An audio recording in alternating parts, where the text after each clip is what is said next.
He's a good boy. How's my sweets? So I'm gonna set you free. Here, I got you a little something. Wag that booty. Wag that booty. Wag it, wag the booty. Work it. Oh, that's hot. Oh, nice one. Ew. What's up, fam? Oh, the moon it's a bright night. The moon is beautiful. Welcome to my first What would Hal think? nighttime moto vlog. You ready? Guest appearance, Boober on the back. We're just gonna take a nice little night ride, and I have the most dangerous experience I had in the Navy. It's gonna be a fun little ride, fun little time.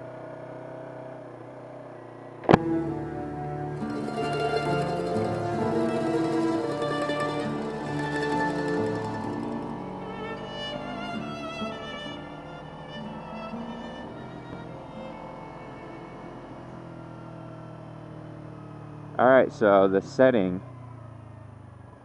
Oh, I want you guys to see this. There's this car that got fucked up. Right here. I don't know if you can see it. See the back of it?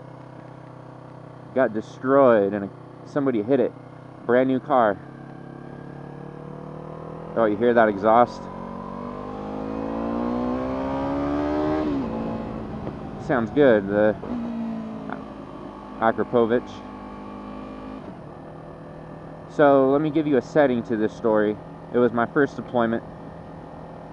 It was in 2013. I was on the USS Abraham Lincoln CVN 72. I was a petty officer 3rd class. I had just made landing signalman enlisted. So I was launching and recovering my squadron's helicopters off of the flight deck, which is in itself pretty dangerous experience, but that is not the story. But yeah, that in itself, working on the flight deck.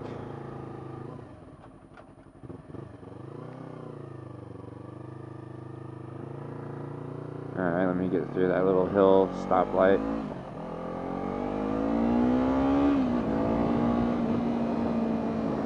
That in itself, working on the flight deck, is dangerous. You know, it's a very dangerous job, but is also very, very exciting, and that is one of the reasons why I picked it, aviation mechanic, because I knew that I had the possibility to go to a squadron, and I knew I had the possibility to work on the flight deck.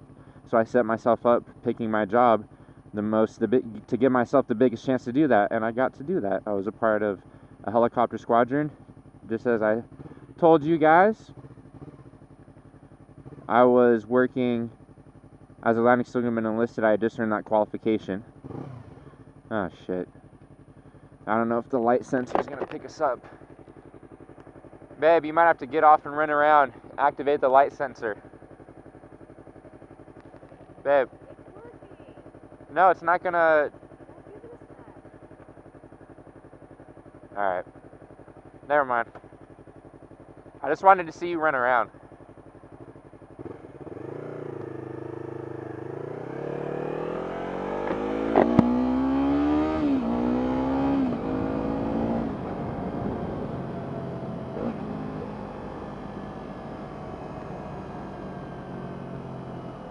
So I was working as a LSE on the flight deck. We were about 5-6 months into deployment. We were operating in the Persian Gulf. Now that's in the Middle East. If you look on the map, you'll see leading into the Persian Gulf, you have the Straits of Hormuz. And the Straits of Hormuz is where we would go through. We would transit through the straits from the Arabian Sea to the Persian Gulf, from the Arabian Sea to the Persian Gulf. We would go back and forth on our carrier strike group in support of OEF and OIF, supporting the troops with air support with our jets and helos in the Middle East. So that's why we were operating out of the Persian Gulf, and we would have to go through those straits. And Iran was basically like, all right, next time your strike group and the carrier goes through the straits, we're gonna, attack you. They threatened us. It was in the newspapers and everything. My family was freaking out. They kept sending me newspaper clippings, of like, USS Lincoln, strike group, threatened by Iran, blah, blah, blah. And I was like, relax, guys, nothing's gonna happen, I'm fine, I haven't, the most I seen up to that point was, little fishing boats that looked kind of sketchy, that we would, send our helos to go look at. And Iran would send its little spy plane to fly over us. That thing was like super colorful. It wasn't really a good spy plane. It was fucking weird little thing. And so we were going through the Straits of Hormuz again. It get like 10 degrees colder. Yeah, it got colder. That's so weird. As we get closer to the mountains, babe. Hold on. Hold on, that R3.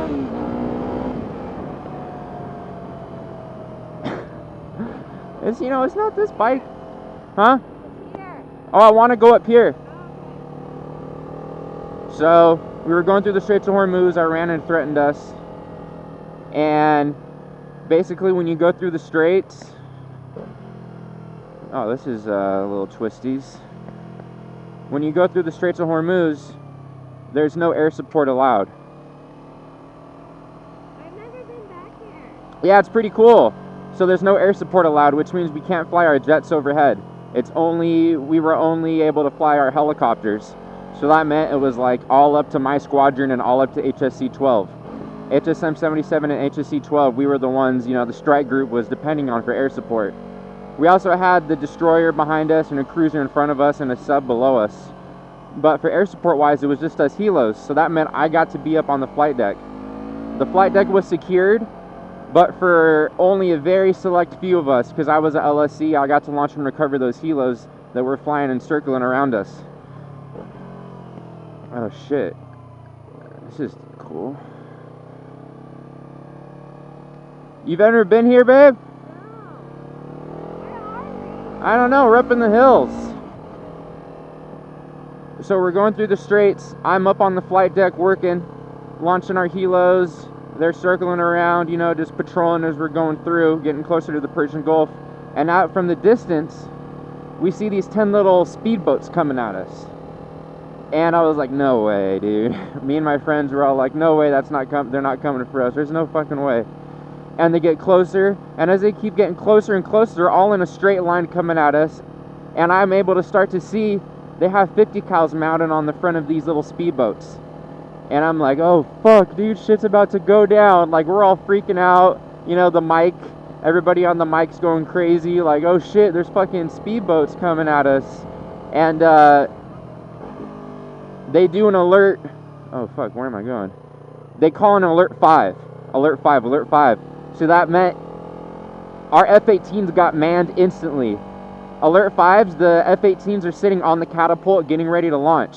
So they fucking start up the jets, get 4 in the air within 5 minutes, and these boats are getting closer and closer. I'm literally able to make eye contact with the 50 cal gunners on these 10 little speedboats coming at us. And I'm like, oh fuck, dude, shit's about to go down, dude. This is what I've been waiting for, Like, I never thought I would see shit like this. And basically, our helicopters had to shoot flares, right? At first, we shot warning flares at them because they weren't stopping. Oh, I gotta turn around. After the fucking... Sorry, babe, hold on, I gotta turn around. Warning, guard dogs on duty. Oh, shit. Yeah, they got some fucking guard puppies up in there. We're gonna get out of this place. So the flares didn't work. The next thing, they shot our 50 caliber rounds. Go up the other way. Alright, our helo gunners shot our 50 caliber rounds into the water. We shot warning shots because they were getting super, super close to our boat. And after the, the USS Cole and all that shit that happened, they're not going to take a fucking chance. So we put rounds in the water to stop these fucking boats coming at us. That finally worked.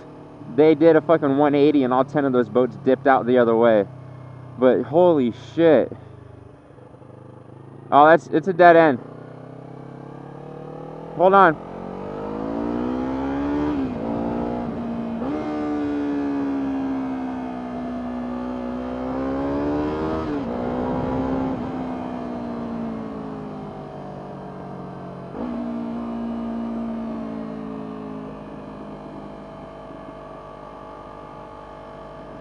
But yeah, guys, that is probably one of the sketchiest scenarios I'd been in. It was just fucking crazy. I was able to make eye contact with the people mounting their guns on those little speedboats. And I actually saw our fucking helos put rounds in the water. Like, they were that close. And I know, obviously, they were just playing, you know, I'm not touching you, you know, they're just fucking with us. But shit got pretty close there. I'm not gonna lie. My heart was pounding, you know? My heart was fucking pounding. Alright, guys, I hope you enjoyed that story and this little night ride. I'm pretty much probably just gonna play some music the rest of this video as I head home. Play some music, enjoy the ride. And I will see you guys tomorrow. I'm going to be doing dead end. I'm going to be doing a day in the life tomorrow. I got a bunch of stuff I'm going to be doing, so it's going to be a fun day. See you guys tomorrow. Social media below as always.